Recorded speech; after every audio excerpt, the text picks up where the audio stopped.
नमस्कार, मेरा नाम ज्ञानेश्वर है और आपने देखना शुरू किया है लाइव सिटी। मेरे साथ न्यूज रूम में बिहार के जाने माने सीनियर जर्नलिस्ट रवि उपाध्याय जी हैं। रवि उपाध्याय जी, भारतीय जनता पार्टी को ये तो हम मानते ही हैं जो अमित शाह और नरेंद्र मोदी का संस्करण है कि यहाँ नाम चौंकाने वाले आते हैं जब कभी उम्मीदवारी की घोषणा होती है। लेकिन आज राज्यसभा के लिए दूसरे उम्मीदवार की घोषणा जब बीजेपी ने की है तो आसमान ही फट पड़ा है। बिल्कुल, पाताल से उम्मीदवार निकाला गया है। देखिए, 6:21 में व्हाट्सएप ग्रुप में भाजपा के उम्मीदवार का नाम आता है और उम्मीदवार के तौर पर बताया जाता है मनन कुमार मिश्रा का नाम, जो बार काउंसिल ऑफ इंडिया के चेयरमैन हैं, वाल्मीकि नगर से आते हैं। 2009 में वाल्मीकि नगर लोकसभा क्षेत्र से बीएसपी के कैंडिडेट भी थे। और देखिए, 6:21 में जानकारी दी जाती है। 6:17 में मुझे किसी ने बताया था कि मनन कुमार मिश्रा उम्मीदवार हो सकते हैं। देखिए, नाम पता करने की कोशिश हम भी कर रहे थे, आप भी कर रहे थे, डिकोड किया जा रहा था। तो जब हमें बताया गया 5 मिनटों पहले, तो हमने कहा यह कैसे संभव है। मनन कुमार मिश्रा बीजेपी में क्या है, बीजेपी में कब से है। और देखिए, हमने जब बीजेपी के कई बड़े नेताओं से बातचीत की, उन्होंने कहा क्या फालतू वाली बात करते हैं, यह नाम कैसे आ सकता है। किसके किसके नाम चल रहे थे। आरके सिंह का नाम चल रहा था कि राजपूतों की नाराजगी है, केंद्रीय मंत्रिपरिषद में किसी राजपूत को शामिल नहीं किया गया। कुछ लोगों ने कहा कि आरके सिंह राज्यसभा भेजे जाएंगे, फिर नरेंद्र मोदी कैबिनेट में। फिर यह बात चल रही थी कि किसी दलित को भेजा जाएगा, क्योंकि बीजेपी का कोई भी सांसद न लोकसभा में न राज्यसभा में बिहार से दलित है। शिवेश राम चुनाव हार गए थे। लेकिन ये मनन कुमार मिश्रा, और जैसे ही नाम का ऐलान हुआ, आपने भी बीजेपी ऑफिस में बात की, लोगों के होश उड़े हुए थे। लोगों को यह लग रहा था कि यह नाम कैसे आ गया, जितने कार्यकर्ता नेता सब कहां चले गए, क्या इस तरीके से उम्मीदवारी तय होगी। इस पर आपकी प्रतिक्रिया। देखिए, निश्चित रूप से मनन कुमार मिश्रा एक चौंकाने वाला नाम है और दिन भर हम लोग भारतीय जनता पार्टी के कार्यालय के इर्द गिर्द 3-4 दिन से हम लोग घूम भी रहे हैं और हम लोग तलाश रहे थे कि कौन सा नाम होगा। और यहां से लेकर दिल्ली तक उहापोह की स्थिति बनी हुई थी कि कौन दूसरा एक नाम तो उपेंद्र कुशवाहा का बिल्कुल तय था, एकदम तय था, उसमें कहीं कोई दिक्कत नहीं। लेकिन मनन कुमार मिश्रा अनएक्सपेक्टेड, माने कह लिया जाए तो यह भी गलत नहीं होगा। वे बड़े वकील हैं, इसमें कहीं कोई शक नहीं।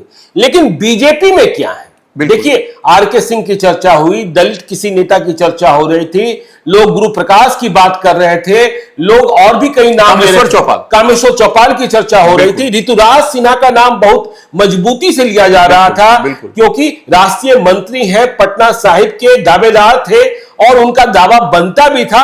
लेकिन मनन कुमार मिश्रा, मुझे लगता है कि बिहार के भी किसी नेता को, जो बिहार ने सूची भेजी थी, संभावित नाम भेजे थे, जो कमेटी की बैठक हुई थी कोर कमेटी की, उसमें भी मनन कुमार मिश्रा तो कहीं से चर्चा में ही नहीं आते। देखिए ज्ञानेश्वर, ये 2 नाम की चर्चा आपको पार्टी कार्यालय में भी हम लोग जिससे भी बात कर रहे थे, वही 2 नाम, एक ऋतुराज सिन्हा के नाम और दूसरा प्रेम रंजन पटेल के नाम।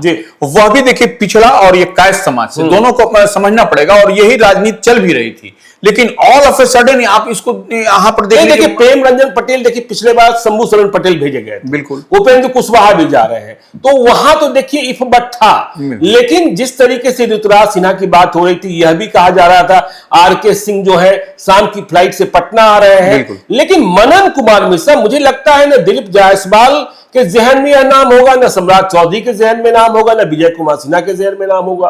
और इन तीनों नेताओं को कल दिल्ली भी बुलाया गया था और दिल्ली ही है वो लोग, आज आने वाले हैं। तो यह इस स्थिति में अब ये निश्चित रूप से ये आप जिससे बात करिए, आपने भी सबसे बात किया, टॉप लीडर से दिल्ली से लेकर पटना तक आप स्वयं बात करते रहे और लगे रहे इसको डिकोड करने में कि कौन आदमी बने। कोई नहीं कर पाया, क्योंकि किसी को पता ही नहीं था। मनन कुमार, देखिए मनन कुमार मिश्रा सुप्रीम कोर्ट में बड़े वकील हैं। जब सरकार के खिलाफ कुछ हो रहा था तब वे सरकार के पक्ष में भी दिख रहे थे। लेकिन मनन कुमार मिश्रा वाल्मीकि नगर से आते हैं, जाति से ब्राह्मण है, समीकरण क्या है क्या नहीं क्या पता। देखिए, सतीश चंद्र दुबे भी उसी इलाके से, बिल्कुल राज्यसभा के, और उन्हें मंत्री परिषद में जगह दी गई। संजय झा को जेडीयू ने भेजा, तो संजय झा, सतीश चंद्र दुबे और मनन कुमार मिश्रा। नाराजगी ये थी कि भाई विवेक ठाकुर के जगह की रिक्ति देनी है, भरनी है, तो आप किसी भूमियार को ही बना देते, राजपूतों की नाराजगी खत्म करते। लेकिन मनन कुमार मिश्रा का नाम तो किसी ने सुना ही नहीं था बीजेपी के भीतर। और नहीं, ये देखिए कि ये सामने चुनाव है तो इनके आने से ब्राह्मण वोट, तो ये एक बात ऑफ द कैमरा कई जगह बात हो रही थी ज्ञानेश्वर जी, कहीं प्रशांत किशोर से तो नहीं कोई डर हो गया इन्हों? प्रशांत किशोर पांडे, हाँ, प्रशांत किशोर पांडे जो एक बड़ा नाम और इन दिनों काफी चर्चा में है, काफी रेस है प्रशांत किशोर। और वह भी देखिए उनकी हमने एक बाप से बात भी कर रहे थे कि वो जनसुराज की जो यात्रा जब उन्होंने शुरू की, पद यात्रा चंपारण से ही की, तो उसी धरती से यह भी आते हैं मनन कुमार मिश्रा। तो यह लगता है कहीं ना कहीं इंपैक्ट है जनसुराज का, प्रशांत किशोर पांडे का इंपैक्ट है। और इसीलिए देखिए वो अब ब्राह्मण देख लीजिए ना, आप देखिए सतीश चंद्र दुबे भी हो गए, मनन कुमार मिश्रा भी हो गए, संजय झा भी हो गए, देवेश चंद्र ठाकुर भी हो गए, गोपाल जी ठाकुर भी हो गए, तो इतनी संख्या ब्राह्मणों की हो गई। लेकिन जो राजपूतों की नाराजगी वो खत्म नहीं हुई निश्चित रूप से। और जिस समीकरण को साधने की बात आप कर रहे थे, अभी देखिए यह तय होना है। और यह भी ऐसा भी नहीं था कि बीजेपी के पास बड़े लॉ एक्सपर्ट नहीं, रविशंकर प्रसाद पहले से बीजेपी के लिए मुकदमा लड़ने वाले, केंद्र में लॉ मिनिस्टर रहे, राम जन्मभूमि का मुकदमा लड़ा, तो मनन कुमार मिश्रा को पाताल से ही खोज कर निकाला गया ना। निश्चित रूप से पाताल से खोज के निकाला गया। और यह अब वो हम जो बात कह रहे हैं ज्ञानेश्वर जी, हम लोग इस पर चर्चा भी कर रहे थे कि प्रशांत किशोर पांडे की जो बात कर रहे हैं, तो वह निश्चित रूप से है इंपैक्ट इसका। और तभी आप इसको डॉट से डॉट जो हम लोग जोड़ते हैं, तो डॉट से डॉट जोड़िएगा तो यह कहीं ना कहीं दिखाई पड़ रहा है कि मनन कुमार मिश्रा को लाने के और स्थापित करने का प्रयास भारतीय जनता पार्टी कर रही है। लेकिन मनन कुमार मिश्रा की प्रैक्टिस इतनी बड़ी है, फिर बार काउंसिल ऑफ इंडिया का इतना काम है, वे कहां बिहार को वक्त दे पाएंगे? बिल्कुल। और वे मास लीडर नहीं है। देखिए, मैं बीजेपी के नेताओं से बातचीत कर रहा था, उनमें उदासी है, बिल्कुल, वे मायूस हो गए हैं। यदि इस तरीके से केंद्रीय नेतृत्व फैसला लेगा तो फिर पसीना बहाने से, वैसे ही आपको याद है जब महागठबंधन की सरकार खत्म हुई, एनडीए की सरकार बनी, वैसे लोकसभा क्षेत्र जहां पिछले 1 साल से 2 साल से नए नेता बीजेपी वाले तैयारी कर रहे थे, वे मायूस हुए थे।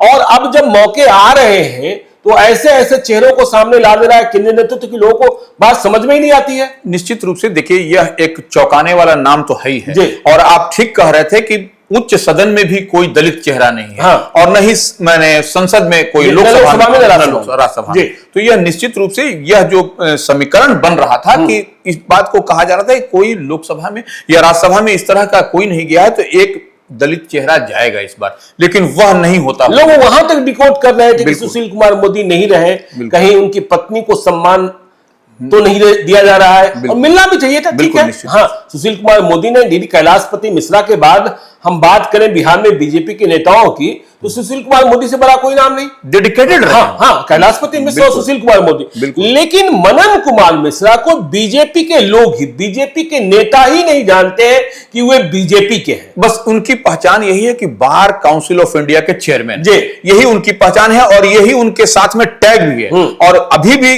जिससे आप पूछेगा मनन कुमार मिश्रा कौन है, तो लोग कह रहा है बार काउंसिल ऑफ इंडिया के चेयरमैन है, वही है। बसपा से चुनाव लड़ रहे हैं, 2009 में करीब 46,000 मत आए, और उसके साथ में सेकेंड लाइन यही है कि बसपा से चुनाव लड़े। यही दो ही उनकी पहचान है, एक बार काउंसिल ऑफ इंडिया के चेयरमैन, और 2009 में बहुजन समाज पार्टी बहन मायावती की के टिकट से, सैंबुल से, हाथी छाप से वो चुनाव लड़े थे। यही उनकी पहचान है बिहार में। अब भारतीय जनता पार्टी को उन्होंने क्या दिया है, या तो भारतीय जनता पार्टी ही बेहतर बता सकती है, और क्या फायदा मिलेगा, और क्या फायदा मिलेगा निश्चित रूप से। और देखिए, जो नाराजगी है कहीं अंदर खाने में, वह निश्चित रूप से यह निराशा है भारतीय जनता पार्टी में। आप किसी भी कैडर से बात कर लीजिए, तो वो रैंक एंड फाइल पर आप भारतीय जनता पार्टी के, तो यह नाम से, चौंकाने वाले नाम से निश्चित रूप से सब लोग आहत हैं एक तरह। हाँ, और देखिए, यह बात पहले कांग्रेस के बारे में कही जाती थी, जब इंदिरा गांधी थी, राजीव गांधी थे, कि भाई फैसला तो वहां आधी रात को ले आता है, नाम किसी का भी भेज दीजिए, लेकिन जो हाईकमान फैसला करेगा वही मंजूर होगा।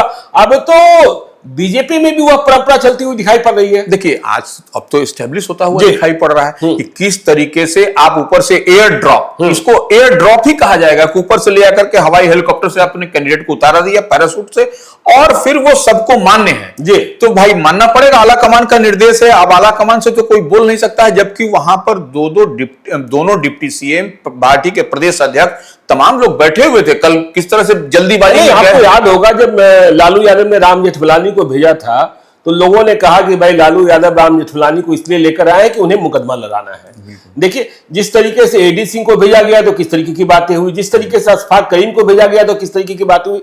ठीक है, बीजेपी में वह दूसरा रिवाज नहीं है, ठीक है ना, लेकिन कार्यकर्ताओं में मायूसी, नेताओं में उदासी, ये तो है, बिल्कुल है। इसको आप टाल नहीं सकते हैं। देखिए जब आप जो कार्यकर्ता दिन भर आपके लिए माने डेडिकेटेड है, उसको आप न देकर के कहीं से आप जिस पैराशूट से आप उतार रहे हैं, तो निश्चित रूप से यह तो अंडर करंट है। ये ठीक है, भाजपा एक अनुशासित पार्टी है, वह मुखर होकर के रोड पर, सड़क पर इधर उधर नहीं बोलेगी, लेकिन जो मन अगर छोटा होगा तो वह आप जो 100% आप चाहिएगा वह आपको नहीं मिलेगा। और आगे चुनाव है, निश्चित रूप से आगे चुनाव है, बिल्कुल बिल्कुल वही। चलिए तो देखिए कहां से बीजेपी ने उम्मीदवार तलाशा, यह आपने समझा होगा। और भाजपा वाले बोलेंगे नहीं, लेकिन अंतर मन में अकुलाहट है, बेचैनी है, उदासी है, गम है कि इस तरीके से कैसे उम्मीदवार तय किए जा रहे हैं। आगे क्या, यह भी आपको हम बताएंगे। आप देखते रहिए लाइव सीरीज को। यदि अब तक आपने हमारे यूट्यूब चैनल को सब्सक्राइब नहीं किया है तो जरूर कर लीजिएगा, और यदि इस वीडियो को फेसबुक पेज के माध्यम से देखिएगा तो पेज को लाइक कीजिएगा, ट्विटर पर भी हमें फॉलो कीजिए। धन्यवाद।